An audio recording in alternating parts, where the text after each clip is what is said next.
Today I am going to teach you first chapter of our 10th class book, First Flight. The title of this chapter is A Letter to Goat, written by G.L. Fiennes. The main characteristic in this chapter is Lencho. Who is Lencho? Lencho is a farmer. What type of farmer? Hard working farmer, like an ox of a man, यानी कि कोल्हू का बैल, कठिन परिश्रम करने वाला। और इस लेसन में जो है लेंचो क्या करता है, एक लेटर लिखता है। जैसा कि हमें टाइटल से पता लग रहा है कि इसमें क्या लिखा जा रहा है, एक लेटर लिखा जा रहा है। किसको? गोड को। और वो लेटर कौन लिखता है? लेंचो। अब नाउ वी डिस्कस कि why he wrote a letter to God. Lencho जो है वो एक किसान है, हार्ड वर्किंग है, कठिन परिश्रम करने वाला किसान है। और वो कहाँ पर रहता है? Lived in A valley on the crest of the hills. Crest मतलब चोटी पर, पहाड़ियों की चोटी पर रहता है। और उसने जो है अपने खेतों में कॉर्न की फसल उगाई हुई है। और वो किस चीज का इंतजार कर रहा है? बारिश का, कि ताकि बारिश अच्छी हो जाए और उसकी फसल जो है वो अच्छी हो जाए। तो he hoped good rainfall, good harvest, कि ताकि भी अच्छी बारिश होगी तो फसल अच्छी होगी। अब वो सडनली देखता है कि कुछ बादल जो है वो उसको दिखाई देते हैं और वो लगता है कि शायद अब बारिश होने वाली है। और after some time the rain started, बारिश शुरू हो जाती है। और बारिश को देखकर वो बड़ा खुश होता है, फील हैप्पी। अब वो बारिश की जो बूंदें थी, कुछ बड़ी बड़ी बूंदें गिर रही थी, कुछ छोटी छोटी बूंदें गिर रही थी।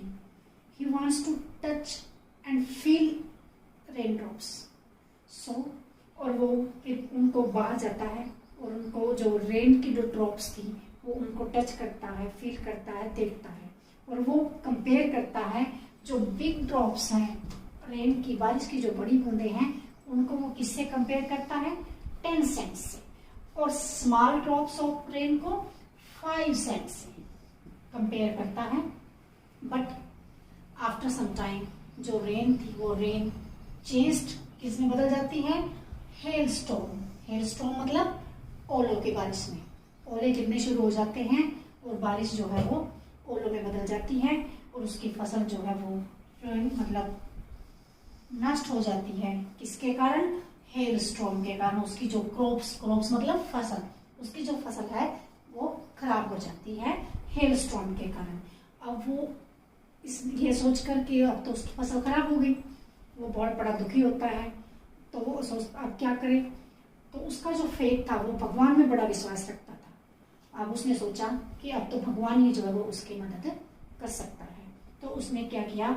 उसने शुरू किया कि एक लेटर जो है वो लिखे भगवान को। तो उसने जो है वो अंदर गया और एक एनवलप निकाल के लाया और उसने जो है भगवान को लेटर लिखना शुरू किया। तो उस लेटर में जो है उसने क्या लिखा? उसने डिमांड की, रिक्वेस्ट की, प्रार्थना की। किसको? भगवान को। कितने पैसे? पीसोस के लिए। पीसोस यानी कि वहां की जो करेंसी थी, वो जैसे अपनी रुपया है, वहां पर वो पीसोस थी उनकी, जो 100 पीसोस के लिए जो है उसने भगवान से रिक्वेस्ट की कि उसको 100 पीसोस की जरूरत है। और वो उस लेटर को पोस्ट ऑफिस में पोस्ट कर देता है। आफ्टर सम डेज जो पोस्टमैन था वहां पर, वो उस लेटर को देखता है और बड़ा हैरान होता है कि ऐसा लेटर जो है उसने वो पहली बार देखा कि किसी ने भगवान को लेटर लिखा, क्योंकि भगवान का तो कोई एड्रेस नहीं होता। तो भगवान को लेटर लिखने वाला ये उसका जो लेंचो का जो फेथ है वो देखकर वो बड़ा मतलब उससे प्रभावित होता है कि लेंचो का भगवान में कितना फेथ है, कितना विश्वास करता है वो। और वो जो है पोस्टमैन जो है वो did not want to shake his faith in God. वो उसके विश्वास को लेंचो के जो है वो तोड़ना नहीं चाहता था। So he decided with his employees to give Lencho some pesos. तो उसने अपने जो एम्प्लॉयज थे उनसे जो है सबने आपस में मिलके जो है इकट्ठे किए। कितने पैसों? पीसोस? 70 पीसोस। कितने पीसोस इकट्ठे किए? 70 पीसोस जो है उसने इकट्ठे किए और वो एनवेलप में डाल के लेंचो को सेंड कर दिए। आफ्टर सम डेज लेंचो जो है वो एक एनवेलप रिसीव करता है, और जब वो एनवेलप रिसीव करता है और उस एनवेलप में वो देखकर हैरान होता है, एंग्री होता है, बल्कि गुस्सा होता है। क्यों? क्योंकि उसने तो डिमांड कितने पीसोस की थी? 100 पीसोस की, और वो रिसीव कितने पीसोस हुए उसको? 70 पीसोस। तो ये देखकर वो बड़ा गुस्सा आता है उसको।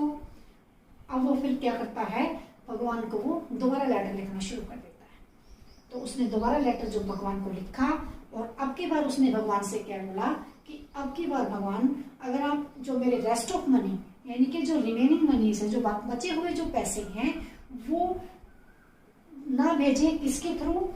बाय पोस्ट ना भेजे, बल्कि किसके थ्रू भेजे? थ्रू मेल, मेल के थ्रू जो है वो भेजे, बल्कि पोस्ट ऑफिस के थ्रू वो ना भेजे। वाई? वो ऐसा क्यों कहता है? क्यों? क्योंकि वो कहता है कि जो पोस्ट ऑफिस एम्प्लॉयज हैं वो क्या हैं? Were a bunch of crooks. Bunch of crooks मतलब ठगों का टोला।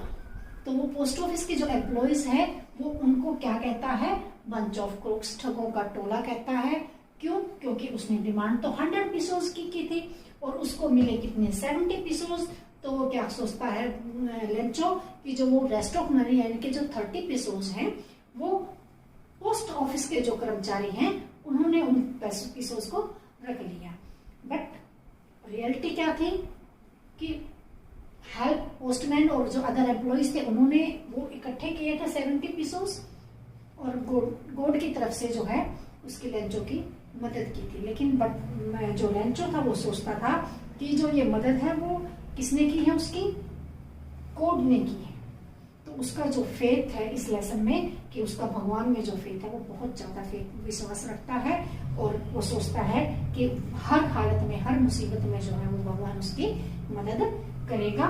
इसलिए जो है वो इस लेसन में भगवान को पत्र लिखता है, जैसा कि हमारा टाइटल था, लेटर टू गॉड। तो इसमें जो है ये हमारी थी summary of this lesson. Now we discuss about the questions of this lesson. Two main questions in this lesson are, first, the character sketch of Lencho, and the second, Lencho's faith in God. तो two main questions है हमारे, long questions बनते हैं इस lesson में। तो first, character sketch of Lencho and the Lencho's faith in God. और summary type questions अगर जैसे हम कर लेते हैं क्वेश्चंस इसका पूरे लेसन में, तो जैसे एक ये भी आ जाता है कई बार कि what post office employees were a bunch of crook. वो कहता है कि पोस्ट ऑफिस के जो एम्प्लॉय हैं क्या वो रियलिटी में बंच ऑफ क्रूक थे? इस टॉपिक, इस बात पर भी जो है वो कई बार एग्जाम में जो है क्वेश्चन पूछ लेता है, और इस तरह से जो है ये हमारी समरी जो है वो लेसन की हो जाती है। We discuss some important words in this lesson. Crest, crest मतलब चोटी। Predicted, predicted अनुमान लगाना यानी कि भविष्यवाणी। पीसो, पीसो मतलब पैसे हैं, जैसे अपना रुपया है। कंसाइंस, कंसाइंस मतलब अंतर आत्मा। कॉन्फिडेंस आत्मविश्वास। एमिएबल मैत्रीपूर्ण। लॉकस्ट, लॉकस्ट मतलब टिड्डियां, जैसे एक ऐसा कीट है जो फसलों को खराब करने के वो खेतों में आता है जो फसलों को खराब कर देता है। सॉलिटरी, सॉलिटरी मतलब अकेला। हेलस्टॉर्म ओले, ऋण खराब करना, नष्ट करना, बर्बाद करना। स्टक दृढ़ निश्चय। बंच टोली यानी कि गुच्छा, बट यहाँ पर टोली। क्रूक्स, क्रूक्स मतलब ठग, तो क्रूक्स यानी कि बहुत सारे ठग यानी कि ठगों का, जैसे बंच ऑफ क्रूक्स तो ठगों का टोला। And ox of a man, कोलों का बैल, कठिन परिश्रम करने वाला। तो ये तो थे हमारे some important words in this lesson.